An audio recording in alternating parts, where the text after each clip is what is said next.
बिस्मिल्लाहिर्रहमानिर्रहीम, अस्सलाम वालेकुम। लाहौर स्मार्ट सिटी में थर्ड बैलेटिंग की चॉइस सिलेक्शन का अमल कामयाबी से जारी है। अल्हम्दुलिल्लाह बहुत से लोगों ने स्लैब 1 के तहत अपनी मर्जी के प्लॉट नंबर्स हासिल कर लिए हैं और बहुत से लोग अभी भी इस उम्मीद में हैं कि उनको बहुत अच्छी लोकेशन मिलेगी।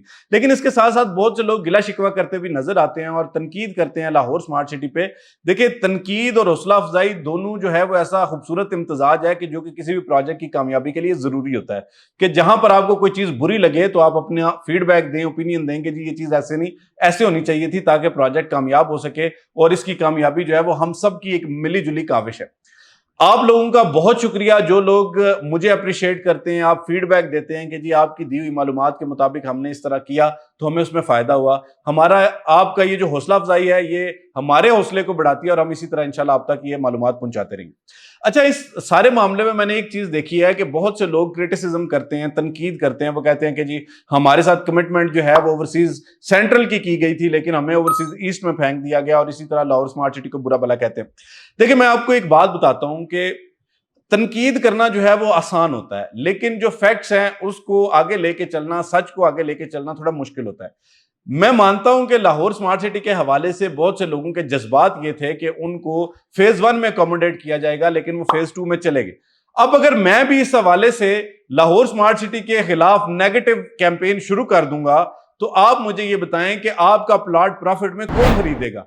जो चंद लाख रुपया या थोड़ा बहुत प्रॉफिट कुछ प्लॉट्स पर है भी, वो भी नीचे चला जाएगा, क्योंकि जाहिर बात है एक हवा बनती है जब हम लोगों को बताते हैं कि जी ये प्रोजेक्ट अच्छा है तो मजीद लोग उसमें शामिल होते हैं।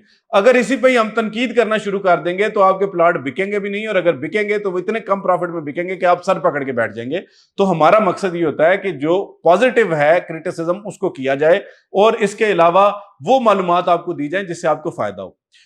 आपका फेज 2 जो है वो बहुत अच्छा एक लोकेशन है उसकी, और इसमें जो लाहौर स्मार्ट सिटी का आने वाले टाइम में टाइम जरूर लगेगा, 3 साल लग सकते हैं, 4 साल लग सकते हैं, 2 साल लग सकते हैं, लेकिन जब फेज 2 की डेवलपमेंट शुरू होगी तो आपको अंदाजा होगा कि फेज 2 जो है फेज 1 से भी बेहतर है। और ये मैं कुछ लॉजिक्स की बुनियाद पे कहता हूं, मैं ये नहीं कह रहा कि जी सिर्फ आप लोगों को तसल्ली देने के लिए मैं ये चीज कर रहा हूं, मैं आपको लॉजिक्स की बुनियाद पे कह रहा हूं कि आपकी M11 से कनेक्टिविटी फेज 2 की बेहतर है, आपकी रिंग रोड से कनेक्टिविटी फेज 2 की बेहतर है, आपकी शहर से कनेक्टिविटी फेज 2 की बेहतर है, आपकी लेगून्स और जो ग्रीन एरियाज हैं वो फेज 2 में ज्यादा हैं, आपका गोल्फ कोर्स फेज 2 में है, आपकी जो रोड्स के विड्थ है वो फेज 2 में बेहतर है, क्योंकि वहां पर सोसाइटी के लिए खेलने का प्लान करने का एरिया जो है वो बहुत बड़ा है। यहां पर जगह की लिमिटेशन थी, जमीन की लिमिटेशन थी, कोई माने या ना माने, मुझे अंदाजा है, मेरी मुख्तलिफ लोगों से इस हवाले से बात होती है कि यहां पर लिमिटेशंस थी। उस साइड पे उस तरह से लिमिटेशंस नहीं है, क्योंकि वहां पर उन्होंने जमीन जो है वो किसी जमींदार से नहीं खरीदनी, वहां पर रुडा जमीन लेके देता है। तो जब रुडा जमीन लेके देता है तो उसमें ये पॉकेट्स शॉकेट्स वाला कोई चक्कर नहीं होता। अब मिसाल के तौर पे फेज 1 की कुछ लोकेशंस जो है वो मैं बात नहीं करूंगा, क्योंकि उससे वो प्लॉट जो है उनकी वैल्यू मजीद कम हो जाएगी। वो लोकेशंस मुझे जाती तौर पे नहीं पसंद, लेकिन फेज 2 में ऐसा कोई मामला नहीं होगा। आपकी साइड पे कोई ऐसा गांव या लोकल आबादी नहीं आएगी जो कि आपकी लोकेशन को अफेक्ट करेगी। तो थोड़ा सा अपने दिमाग को खोल के सोचें। मैं तो हमेशा से ये कहता हूं कि जी प्रोजेक्ट की टाइमलाइन जो होती है ना वो एक्सटेंड होती ही होती है। मैंने आज तक कोई प्रोजेक्ट ऐसा नहीं देखा जब हमारे सेल्स के लोग जो है जो चीज बेच रहे होते हैं वो कहते हैं जी 3 साल का पेमेंट प्लान है, 2 साल में पोजीशन है। भाई नहीं होता ऐसा, मुझे तो आज तक कम से कम ये चीज नजर नहीं आई।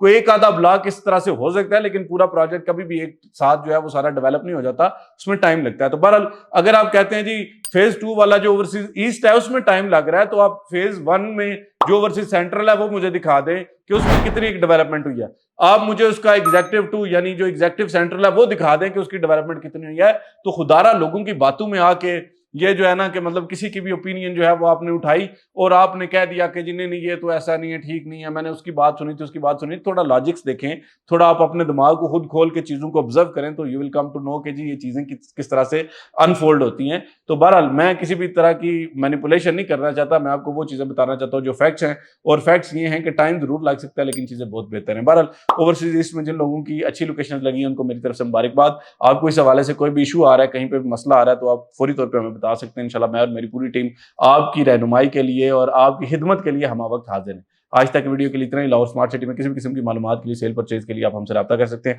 जाने से पहले चैनल को जरूर सब्सक्राइब कर देना, क्योंकि जब आप हमें सब्सक्राइब करते हैं या हमें कमेंट्स में फीडबैक देते हैं तो उससे हमारी हौसला अफजाई होती है। आज तक वीडियो के लिए इतना ही।